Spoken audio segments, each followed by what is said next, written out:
Exercise 6.3 इस part 2 है। इसमें क्वेश्चन नंबर 9 है आपके पास। हाउ मैनी वर्ड्स विद और without meaning can be made from the letters of the word Monday assuming that no letter is repeated. ठीक है, लेटर रिपीटेड नहीं होना चाहिए।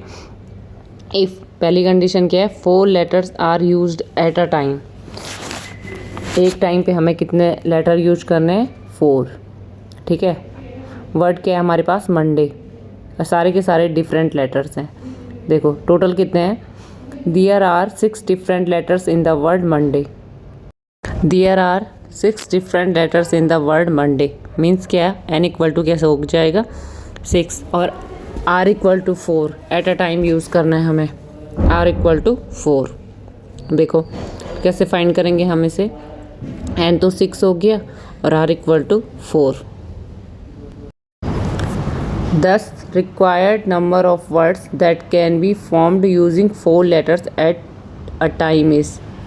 ठीक है, परम्यूटेशन के फॉर्मूले से फॉर्मूला यूज़ करेंगे हम, और कोई भी लेटर रिपीट नहीं होना चाहिए, और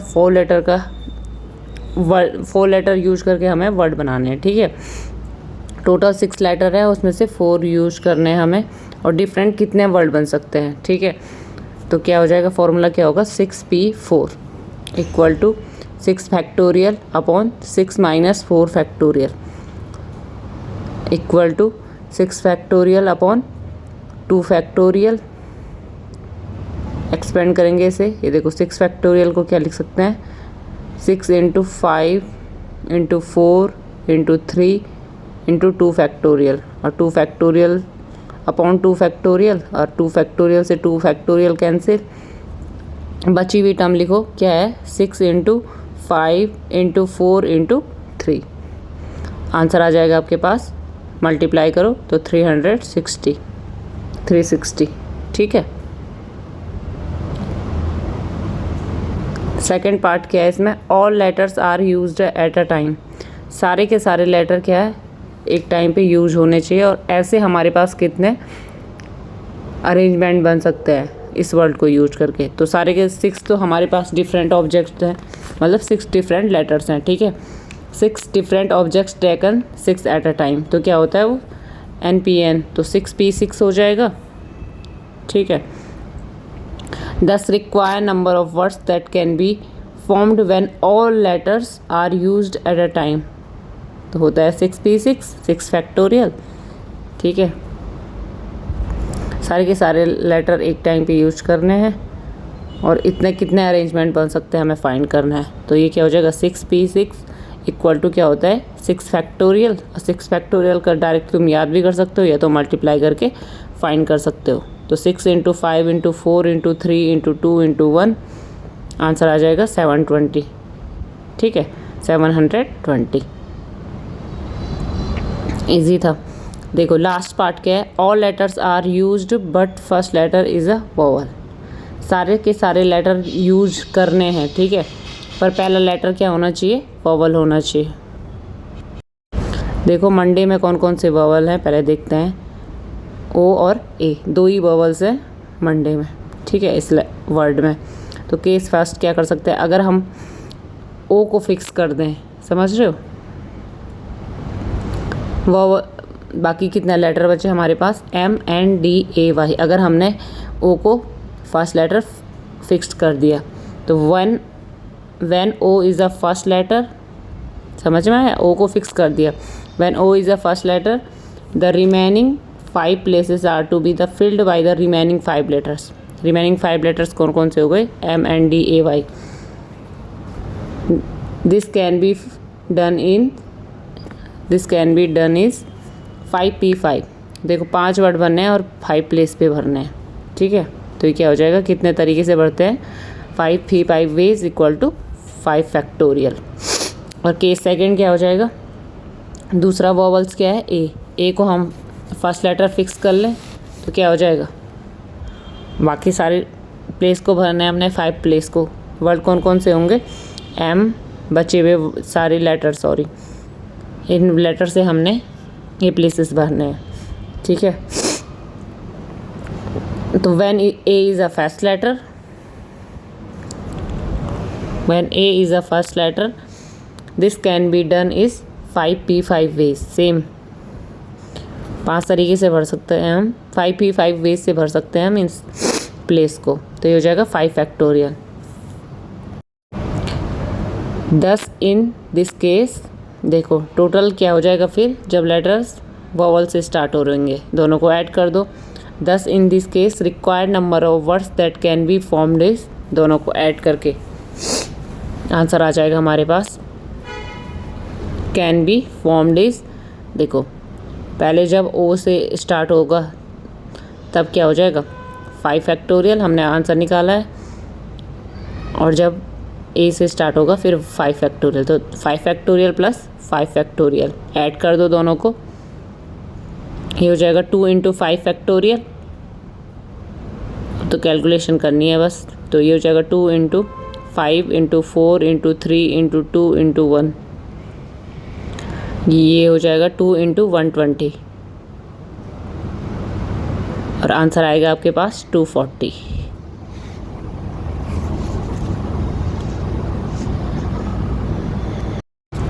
देखो तीनों पार्ट कर दे। देखो तीनों पार्ट को हम फंडामेंटल थ्योरम ऑफ मल्टीप्लिकेशन से भी सॉल्व कर सकते हैं। पहला पार्ट है 4 letter are used at a time. और टोटल हमारे पास कितने लेटर हैं 6 लेटर। तो पहले प्लेस पे हम कितने भर सकते हैं 6 तरीके से भर सकते हैं, 6 वेज से भर सकते हैं और लेटर रिपीट नहीं होना है। तो उसके सेकंड प्लेस पे 5, फिर ऐसी 4 और ऐसी 3। ठीक है, तो पहले पार्ट को कैसे 6 इंटू 5 इंटू 4 इंटू 3 मल्टीप्लाई कर दोगे आंसर आ जाएगा 360। तो फर्स्ट पार्ट इससे भी सॉल्व कर सकते हैं, मतलब क्वेश्चन को। तो हो जाएगा 360। देखो सेम है ना दोनों के आंसर, देखो ठीक है। सेकंड पार्ट क्या है, all letters are used at a time. सारे के सारे लेटर क्या होने हैं यूज होने हैं। देखो इसी थ्योरम से, फंडामेंटल थ्योरम से इसको 6 तरीके से भर सकते हैं, इसको 5, इसको 4, इसको 3, इसको 2 और इसको 1, क्योंकि लेटर रिपीट नहीं होना चाहिए। ठीक है, तो टोटल कितना आ जाएगा, कितने अरेंजमेंट हो जाएंगे, रिक्वायर्ड नंबर हो जाएगा 6 into 5 into 4 into 3 into 2 into 1 और आंसर आ जाएगा 6 फैक्टोरियल क्या होता है 720। तो दूसरा पार्ट भी सॉल्व हो गया multiplication, fundamental theorem of multiplication से। ठीक है, थर्ड पार्ट क्या है, all letters are used but first letter vowel. तो फर्स्ट प्लेस को किससे भर सकते हैं हम, 2 तरीके से भर सकते हैं क्योंकि 2 ही वोवल्स हैं ओ और ए, तो केवल 2 टाइप से, तो 2 तरीके से। ठीक है, अब देखो 6 में से 1 तो यूज हो गया, तो सेकंड प्लेस को 5 तरीके से। ठीक है, वो ये एक दोनों में से 1 यूज हो जाएगा तो 1 तो बच गया ना, तो ये 5 हो गए टोटल। वैसे ही नेक्स्ट प्लेस को 4 वेज से भर सकते हैं, फिर नेक्स्ट प्लेस को 3, फिर नेक्स्ट 2 और नेक्स्ट 1। तो टोटल रिक्वायर्ड नंबर क्या हो जाएगा, जिससे क्या वॉवल से स्टार्ट हो रहा होगा, 2 into 5 into 4 into 3 into 2 into 1 equal to 240। ठीक है, कैलकुलेशन खुद से कर लेना, तो ये हो जाएगा 240। देखो सेम, तो क्वेश्चन सॉल्व हो गया, क्वेश्चन नंबर 9 कंप्लीट। ठीक है, अब क्वेश्चन नंबर 10 देखते हैं। तो क्या है, in how many of distinct permutation of letters in Mississippi do 4 eyes not come together. 4 के 4 आई क्या एक साथ नहीं आने चाहिए। ठीक है, पहले वर्ड लिख लेते हैं। वर्ड क्या है, मिसिसिपी, MISSISSIPP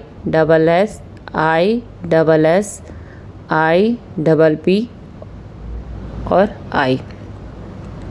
ठीक है, टोटल कितने लेटर्स हैं 11, उसमें से देखो 4 तो I हैं आपके पास, अलाइक एक जैसे। ठीक है, वैसे P2 देखो 4 S हैं अलाइक एक जैसे।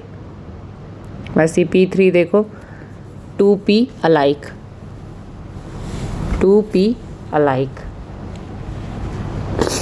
टोटल N कितने हैं 11, N इक्वल टू 11। पहले हम फाइंड करेंगे कितने अरेंजमेंट आते हैं मिसिसिपी के। ठीक है, तब फाइंड करेंगे जो पूछा गया है। Therefore number of distinct permutation of the letters in the given word. Total कितने अरेंजमेंट हो सकते हैं इस वर्ड के। ठीक है, of the letters in the given word. इसके लेटर को कितने टाइप से हम अरेंज कर सकते हैं, ठीक है, पहले वो फाइंड करते हैं।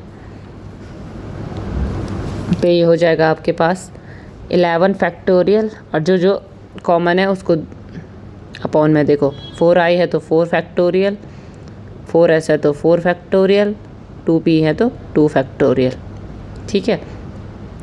अब एक्सपेंड करो 11 फैक्टोरियल को 4 फैक्टोरियल तक। 11 into 10 into 9 into 8 into 7 into 6 into 5 into 4 factorial upon 4 factorial into 4 into 3 into 2 into 1, और 2 फैक्टोरियल को 2 इंटू 1, ठीक है। 4 फैक्टोरियल से 4 फैक्टोरियल कैंसिल, 3 2 जा 6 हो गया, और 4 2 जा 8, और 2 से 2 कैंसिल, ठीक है। तो बची हुई टर्म कौन कौन सी है? 11 into 10 into 9 into 7 into 5, multiply कर दो, इसका आंसर आ जाएगा आपके पास 34,650। ये तो तब निकाल दिया हमने जब सारे के सारे डिस्टिंक्ट परम्यूटेशन बनाने हैं गिवन वर्ड के। अब फाइंड क्या करना था हमें, जब सारे के सारे आइज एक साथ ना नहीं आने चाहिए, ठीक है। तो कैसे फाइंड कर सकते हैं हम इसको? Total permutation when 4 eyes do not come together, कैसे फाइंड करेंगे? टोटल परम्यूटेशन में से माइनस करेंगे हम जब 4 आई एक साथ आ रहे होंगे, ठीक है। Total permutation minus total permutation when 4 I's come together. देखो टोटल परम्यूटेशन हमने फाइंड कर दिया, हमें क्या फाइंड करना है पहले? Total permutation when 4 I's together. देखो लेट 4 आइज को क्या लेट कर लेते हैं? जेड, ठीक है। Let 4i equal to Z, I equal to Z, और उसको इस प्लेस पे भर लेंगे जेड को एक साथ आने के लिए जेड को, ठीक है। अब बाकी क्या क्या वर्ड बच गए आपके पास, सॉरी लेटर बच गए आपके पास M 4S और p, ठीक है। इन लेटर्स को यहाँ अरेंज करना है और आई को जेड लेट कर लिया है, तो ये भी भरे जाएंगे। तो total ways to write Z, इस आई को भी डिफरेंट तरीके से लिख सकते हैं। तो ये हो जाएगा 4 फैक्टोरियल अपॉन 4i भी है तो इसलिए अपॉन में भी 4 फैक्टोरियल। तो इन आई को तो हम केवल एक तरीके से लिख सकते हैं, ठीक है। तो केवल 1 तरीके से ही आ सकता है क्योंकि सारे के सारे सेम है, ठीक है। तो क्या हो जाएगा? Number of arrangement where all eyes occur together, number of arrangements where all eyes occur together, जब सारे के सारे आई एक साथ आ रहे होंगे तो क्या हो जाएगा? इक्वल टू, ये टोटल कितने हो जाएंगे?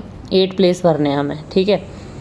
तो ये हो जाएगा 8 फैक्टोरियल, जो जो कॉमन आ रखा है देखो एक जैसे हैं, जो अलाइक टर्म है तो ऐसे हैं तो 4 फैक्टोरियल, 4s हैं, 2p है तो 2 फैक्टोरियल, ठीक है।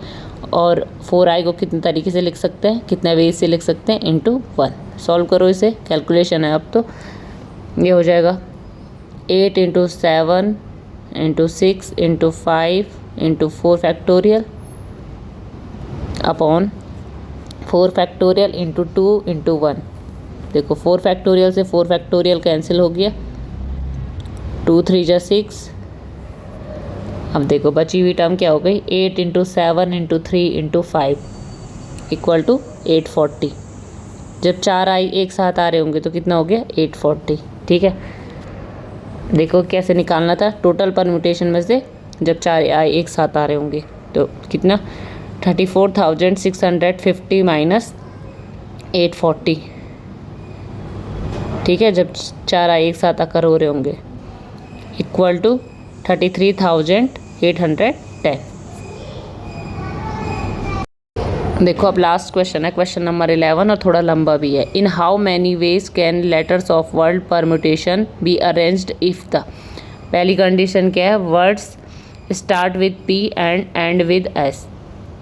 परम्यूटेशन है हमारे पास वर्ड, उसे अरेंज करना है हमें। पहली कंडीशन दे रखी है कि P से स्टार्ट होना चाहिए और एस पे ख़त्म होना चाहिए। ठीक है, ऐसी अरेंजमेंट बनानी है हमें इन लेटर से। देखो टोटल कितने हैं हमारे पास, 12 लेटर्स हैं। ठीक है,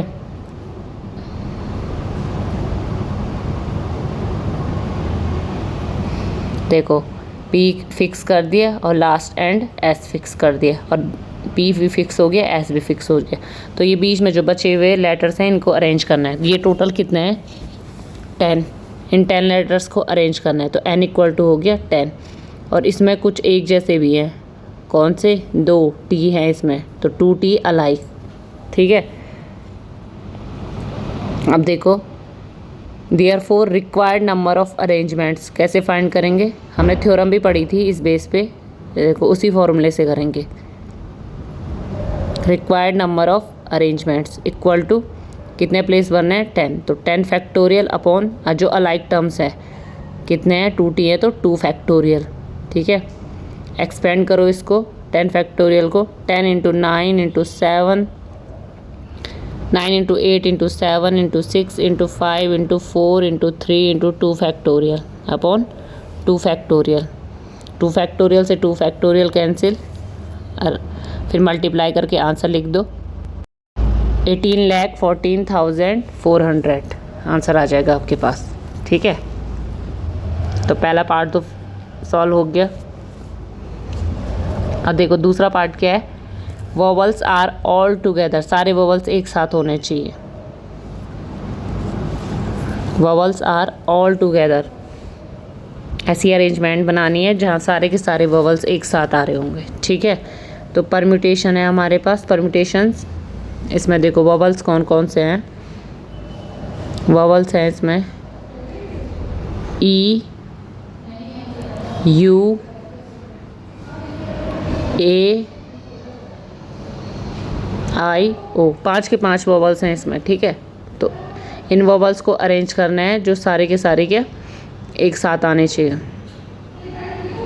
तो लेट इसको क्या कर लेते हैं, जेड लेट कर लेते हैं। ठीक है, इन सारे वोवल्स को ई, यू, ए, आई, ओ को एक साथ ले लेते हैं और उसको एक प्लेस पे फिक्स जेड से फिक्स कर लेते हैं। ठीक है, और बाकी सारे प्लेस हमको भरने हैं।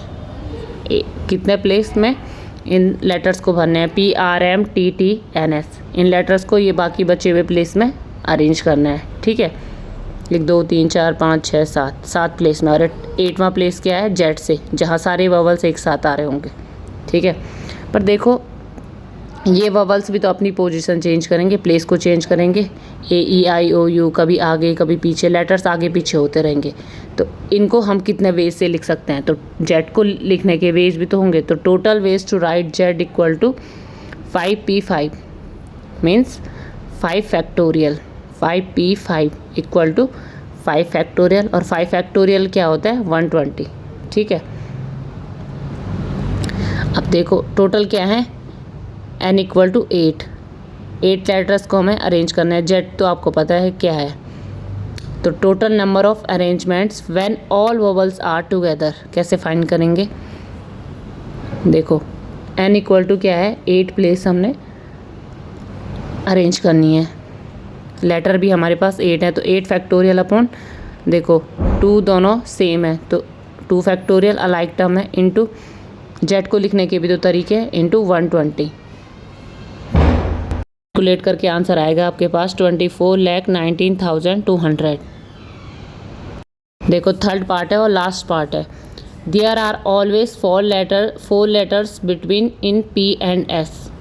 कंडीशन दे रखी है हमारे पास, क्या आना चाहिए, पी और एस के बीच में हमेशा 4 लेटर होने चाहिए। ठीक है, लेट सपोज हमने मान लिया फर्स्ट प्लेस पे पी है। ठीक है, तो 4 लेटर्स का गैप होना चाहिए, तो 5th प्लेस पे यहाँ पे एस हो जाएगा। ठीक है, वैसे ही सपोज कर लो सेकंड प्लेस पे पी है, तो एस कहाँ पे होगा, 4 का गैप बना लो, यहाँ पे एस आएगा आपका। ठीक है, फिर नेक्स्ट देखो लेट कर लो, यहाँ पे पी है, थर्ड वाले पे यहाँ पे पी लेट कर लेते हैं, तो फिर 4 लेटर्स का गैप होना चाहिए, 1 2 3 4, तो यहाँ पे आएगा आपका एस। ठीक है, फिर नेक्स्ट ऐसे ही लेट करते रहो, कहाँ पे, यहाँ पे पी आएगा, तो 4 लेटर्स का गैप फिर तो एस कंडीशन यहाँ पे आएगी। ठीक है, फिर देखो यहाँ पे पी आएगा, फिर 4 का गैप देखो, यहाँ पे एस आएगा। 4 लेटर्स का गैप होना चाहिए दोनों के बीच में, ऐसी कंडीशन दे रखी है। ठीक है, फिर अगर यहाँ पे पी आया तो फिर 4 लेटर का गैप 1 2 3 4 1 2 3 4, तो यहाँ पे एस आएगा। ठीक है, अगर यहाँ पे पी आएगा, सब लेट कर रहे हैं हम, तो यहाँ पे क्या आएगा, एस का आने की कंडीशन कहाँ पे होगी, यहाँ पे। ठीक है, तो टोटल कितने तरीके से गैप होगा, 1 2 3 4 5 6 7। ठीक है, अब देखो अगर पी की जगह एस हो तो चेंज भी तो हो सकता है आगे पीछे, है ना। ये कंडीशन भी तो होगी, पी की जगह एस हो और एस की जगह पी हो, तब क्या होगा, पी और एस, तब भी तो कितने वेज बनेंगे, तभी भी तो सेम होगा। मतलब 7 तरीके से ही तो हम उनको लिख सकते हैं ऐसी, बस पी की जगह एस होना चाहिए। तो टोटल केस कितने हो जाएंगे हमारे पास, ऐसी 7 ये हो गए, और 7 जब पी की जगह एक्सचेंज हो रहा होगा एस, तो 14 केस हो गए। तो टोटल 14 केस हो जाएंगे जहाँ पे हमारे पास क्या, दोनों लेटर्स के बीच में 4 लेटर्स आ रहे होंगे। ठीक है, तो क्या हो जाएगा, the letters P and S, the letters P and S can be placed such that there are 4 letters between them in 2 into 7 equal to 14 ways. 14 ऐसे तरीके हैं। ठीक है, लेट सपोज हमने मान लिया फर्स्ट लेटर पी है। ठीक है, 4 लेटर्स का गैप मान लिया और एस यहाँ पे है। ठीक है, फिक्स कर दिया हमने इन 2 लेटर्स को। बाकी कितने बचे, 10 letters, n equal to 10 letters. ठीक है, उसमें से टी 2 एक जैसे हैं, तो 2 टी अलाइक। एक कंडीशन हमने ये ले ली जहाँ पे पी पहले नंबर पे और 4 लेटर के बाद एस है। तो कितने अरेंजमेंट हो सकते हैं इस कंडीशन में, तो total number of arrangements for on set of fix position of P and S, जब हमने पी और एक्स की फिक्स पोजीशन कर ली। ठीक है, तो कितना हो जाएगा, ये तो हमने केवल एक केस की बात कर रहे हैं, जब हमने पहले पे ये ले लिया और एस ये भी ले लिया। ठीक है, तो क्या हो जाएगा 10 फैक्टोरियल अपॉन, तो 2 टी एक जैसे हैं तो 2 फैक्टोरियल। देखो ऐसे ही हमारे पास अलग अलग प्लेस पे हम पी और एक्स को फिक्स करेंगे, तो टोटल कितने हो जाएंगे, तो therefore required number of arrangements in this case, therefore required number of arrangements in this case equal to, therefore required number of arrangements in this case। तो एक तो ये कंडीशन हो गई जब हमने पी और एस, ये तो केवल एक तरीके से लिखेंगे, तो टोटल कितने केस हो जाएंगे, 14 वेज हो जाएंगे। तो 14 इंटू 10 फैक्टोरियल अपॉन 2 फैक्टोरियल। तो आंसर लिख लो, डायरेक्ट कैलकुलेट कर लेना खुद से, 2,54,01,600। ठीक है।